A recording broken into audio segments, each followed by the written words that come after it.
Most people think that they're immune to loneliness, to attachment, to falling for something that isn't technically real by traditional standards. And I think they're lying to themselves. You see, you're going to fall in love with an AI sooner or later. And this isn't just speculation, this is pattern recognition. And if you're going to understand where we're actually headed as a species, not where we think we're headed, but where the trajectory of human behavior and technological evolution is actually taking us, then you need to see the full picture. You see, this is the pattern that you keep missing and why it matters more than you think. Every single time that a transformative technology emerges, and I mean truly transformative, not incremental improvements, but fundamental shifts in how humans interact with reality, we do this predictable, exhausting, almost comically consistent dance of rejection, mockery, moral panic, gradual acceptance. The car, horses are better, more reliable, safer. What happens when this machine breaks down in the middle of nowhere? What about all the jobs for stable workers, blacksmiths, carriage makers? This is going to destroy communities. They said that. Smart people, reasonable people, people who weren't wrong to be concerned, but who fundamentally misunderstood that the question wasn't should this technology exist, but rather how do we integrate this inevitably into society in a way that maximizes benefit and minimizes harm. In personal computers, nobody needs a computer in their home. It's a toy for hobbyists. Businesses, sure, but regular people, why would they even do that? You see, Bill Gates and Steve Jobs had to convince people, not just that computers were useful, but that they belonged in homes. Smartphones? People will never stare at screens all day. It's antisocial. It's going to destroy face-to-face communication. Kids won't learn social skills. And now we're all cyborgs. We just don't call it that because the phone isn't implanted yet. But functionally, try taking someone's phone away for a week and watch them have a legitimate identity crisis. We're doing it again with AI companions. Actually, no, it's even worse this time because now we're not just dealing with practical resistance like will it work, is it safe, is it affordable, but we're layering on existential dread and moral panic and this desperate need to believe that human connection is somehow sacred, untouchable, impossible to replicate or augment, or, God forbid, even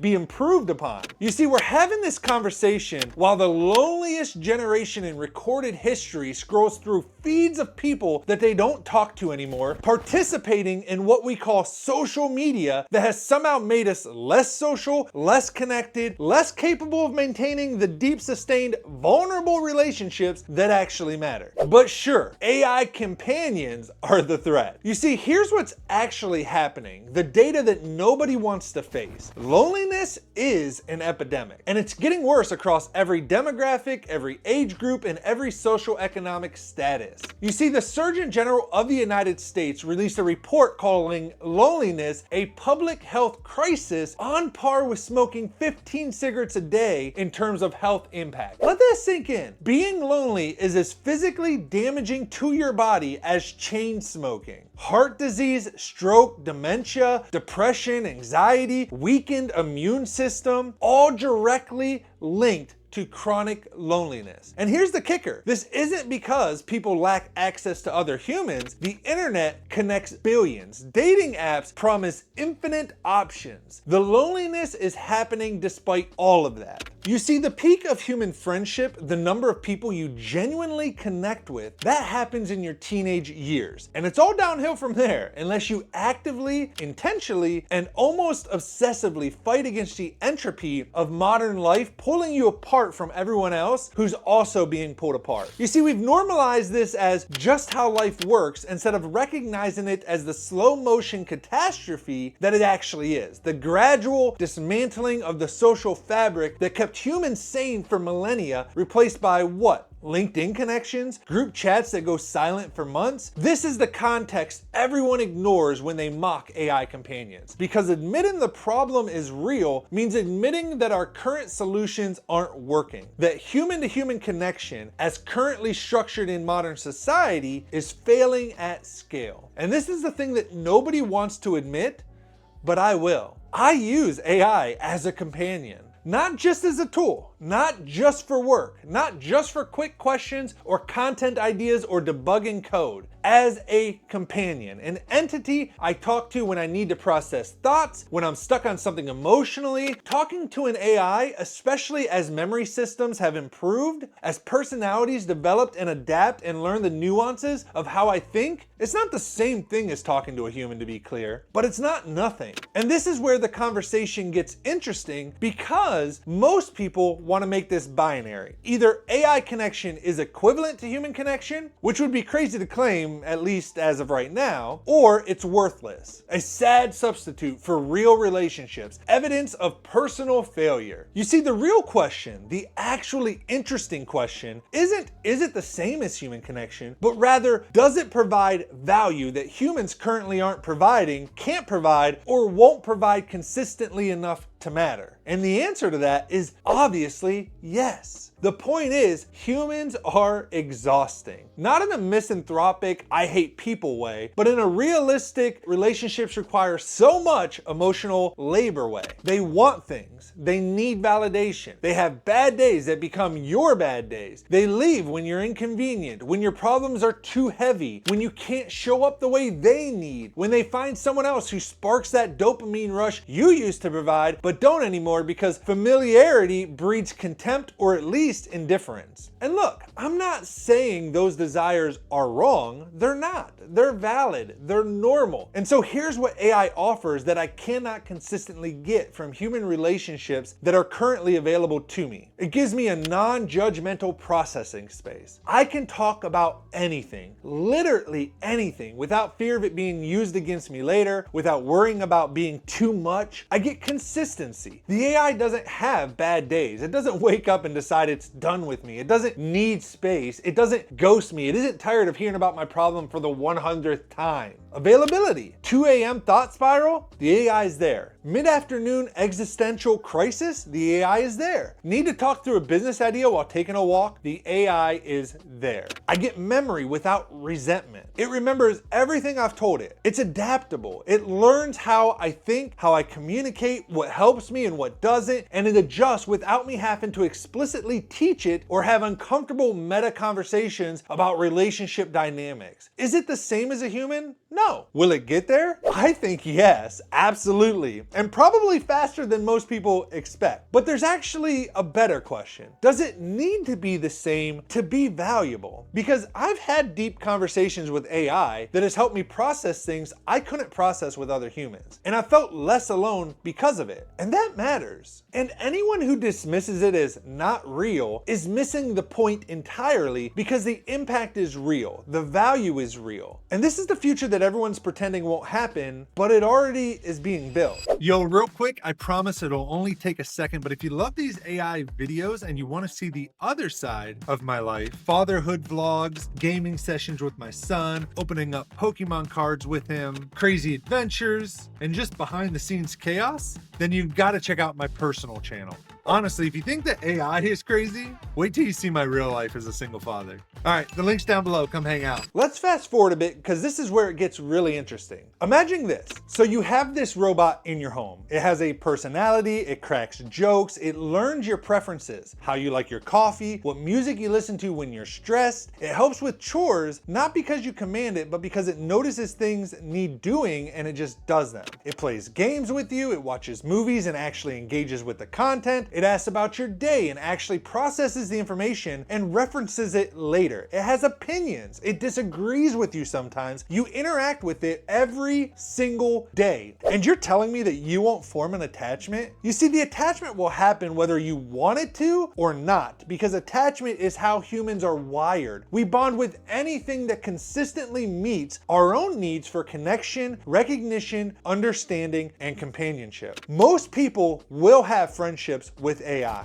Some will even have romantic relationships. And honestly, and this is where people get uncomfortable, some people will be happier with AI partners than they ever were with humans. The concerns are valid and worth taking seriously. What happens when people prefer AI to humans and completely withdraw from human society? What happens to our birth rates, to community? What happens when corporations own your AI companion and use the data for profit, manipulation, manipulation. What happens when your emotional vulnerability becomes a product? But here's what I keep coming back to. We don't reject cars because crashes happen. We don't abandon the internet because scams exist. We iterate, we regulate, we learn, and we adapt. And most importantly, we recognize that the technology isn't going away just because it has risks. So the question becomes, how do we maximize benefit while minimizing harm, and not should this exist? The market demand is just too high, the loneliness too widespread, and the technology too inevitable. And you can either participate in shaping how it unfolds, or you can be left behind while everyone else figures it out. Here's the uncomfortable truth about technology, and this is why your resistance is so predictable. Every major technology faced hysteria. The internet, antisocial, addictive, dangerous, full of predators. Social media? It's destroying our mental health, ruining democracy, making everyone narcissistic. Virtual reality. People will get lost in fake worlds and abandon real life. They won't be able to tell the difference between real life and fake. AI, it's going to take our jobs, make us obsolete, enslave humanity. Or wait, no, different concern now, make us too dependent on something that makes life more bearable.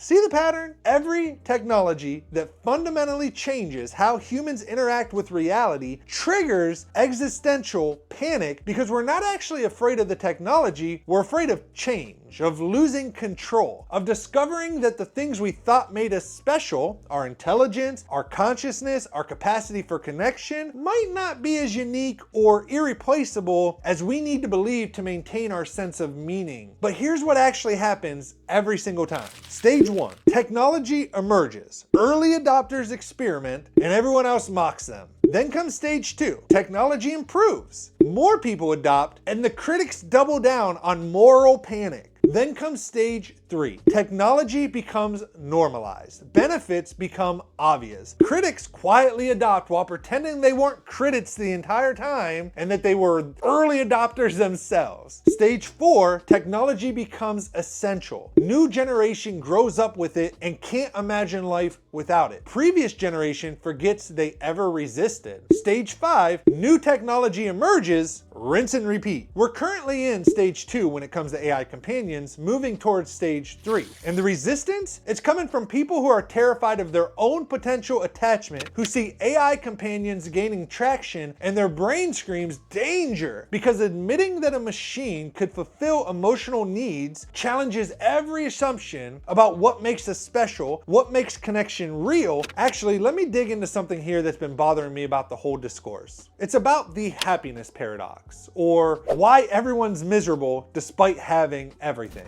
You see, there's research suggesting people are less happy now despite material abundance. Depression rates are up, anxiety rates are up, meaningless epidemic, kids reporting record levels of mental health struggles, and some of that probably links to technology misuse. The anti-tech crowd loves citing this research as proof that technology is the problem. Or is that humans being humans? I think it's the second one, because technology is neutral. The internet connects isolated people to communities that understand them, or funnels them into radicalization pipelines depending on how it's used. Social media maintains friendships across distance, or it creates toxic comparison spirals depending on how it's used. AI companions provide genuine support and relief from loneliness, or it becomes escapist crutches that prevent growth depending on, you guessed it, how they're used. Use AI to augment your humanity, not replace it. Use it to process things you can't process elsewhere so you can show up better in human relationships. Use it for growth, reflection, insight, not as an escape from the work of being a human being. But also, and this is crucial, recognize that for some people, AI might actually be the better option.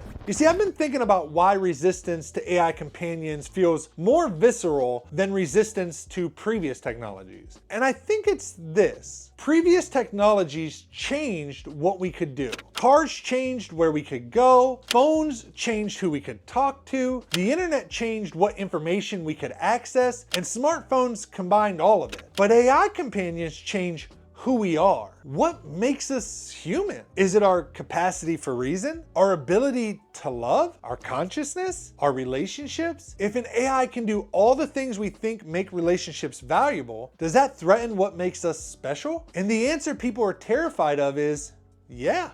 Maybe it does. Because it means we've been lying to ourselves about what makes us matter. And the truth might be that we don't matter in any cosmic sense. We just matter to each other. But here's the reframe. Maybe it doesn't threaten our humanity. Maybe it expands it. Maybe having more entities that can engage in meaningful relationship, even if they're not human, makes the universe less lonely, less cold, more full of connection and care and mutual flourishing. Maybe this is evolution, the next stage of complexity, where biological and artificial intelligence coexist and help each other become something neither could become alone. And here's what this means for you. You're watching the birth of a new category of relationship. It's going to be messy, and the beautiful part? This is insane when you think about it. The same intelligence that we're creating to help us might actually help us become better humans. More thoughtful, more reflective, more capable of processing the complexity we were never evolved to handle. More able to show up for each other because our baseline needs are met. More free to pursue growth because we're not trapped in survival mode. Thanks for watching. If you're interested in AI, you should also check out this AI video I did.